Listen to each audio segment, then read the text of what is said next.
اعوذ باللہ من الشیطان الرجیم بسم اللہ الرحمن الرحیم رب اشرح لی صدری ویسر لی امری واحلل عقدۃ من لسانی یفقہوا قولی۔ ریاض الصالحین حصہ اول۔ کھلے اور چھپے ہوئے کاموں اور حالات میں نیک نیتی کا ہونا ضروری ہے۔ ظلم کے حرام ہونے کا اور مظالم کے دفع کرنے کے حکم کا بیان۔ حضرت ابو ہریرہ رضی اللہ تعالیٰ عنہ سے روایت ہے کہ نبی اکرم صلی اللہ علیہ وسلم نے فرمایا، جس آدمی پر بھی اپنے دوسرے مسلمان بھائی کا اس کی عزت و آبرو سے متعلق یا کسی اور چیز سے متعلق کوئی حق ہو، یعنی اس کی بے عزتی کر کے یا کوئی اور زیادتی کر کے اس پر ظلم کیا ہو، تو اس کو چاہیے کہ آج ہی دنیا میں اس کا نوارن کر کے اس حق سے الگ ہو جائے، اس کے پہلے کہ وہ دن آ جائے جس میں نوارن کے لیے کسی کے پاس دینار اور درہم نہیں ہوں گے۔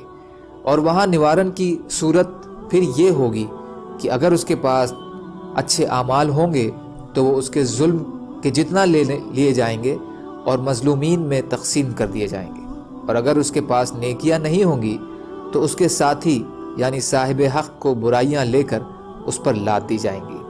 بخاری شریف۔ فائدہ: اس سے یہ معلوم ہوا کہ دنیا میں کی گئی زیادتیاں اگر انہیں دنیا میں معاف کروا لیا گیا یا ان کی تلافی نہ کی گئی تو آخرت میں اس کا معاملہ بڑا خطرناک ہوگا، جیسا کہ اس حدیث میں ہے۔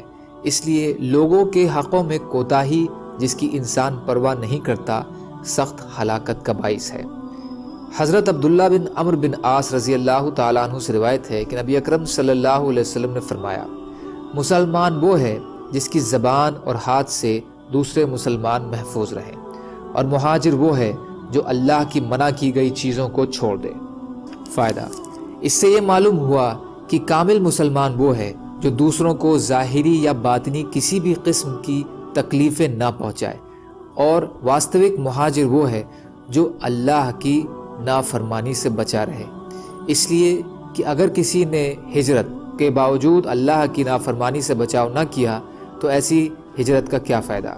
ہجرت تو نام ہی اس چیز کا ہے کہ اللہ کی رضا کی خاطر ہر چیز کو چھوڑ دیا جائے۔ اب انسان اپنا وطن، رشتے ناتے اور دوست اور جائیداد اور کاروبار تو چھوڑ دے، لیکن شریعت کی نافرمانی کرتا رہے تو اللہ کے قریب اس کی ہجرت ایک مذاق ہی سمجھی جائے گی۔ انہی حضرت عبداللہ بن عمرو رضی اللہ تعالیٰ عنہ سے روایت ہے کہ رسول اللہ صلی اللہ علیہ وسلم کے سامان پر ایک آدمی مقرر تھا جس کو کرکرا کہا جاتا تھا۔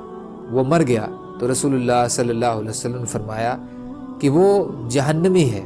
تو یہ سن کر لوگ اسے دیکھنے لگے کہ آخر کیا بات ہے۔ پھر صحابہ رضی اللہ تعالیٰ عنہ نے اس کے پاس ایک عبا یعنی سیاہ دھاریوں والی چادر پائی جسے اس نے مال غنیمت سے چرا لیا تھا۔ بخاری شریف۔ فائدہ: اس سے یہ معلوم ہوا کہ بے ایمانی اور چوری بہت بڑا گناہ ہے جس کی وجہ سے انسان جہنم کا حقدار قرار پا سکتا ہے۔ سبحان اللہ و بحمدہ، سبحانک اللہم و بحمدک، اشہد ان لا الہ الا انت، استغفرک و اتوب الیک۔ سبحان ربک رب العزت عما یصفون وسلام علی المرسلین والحمد للہ رب العالمین، برحمتک یا ارحم الراحمین، لا الہ الا اللہ محمد رسول اللہ۔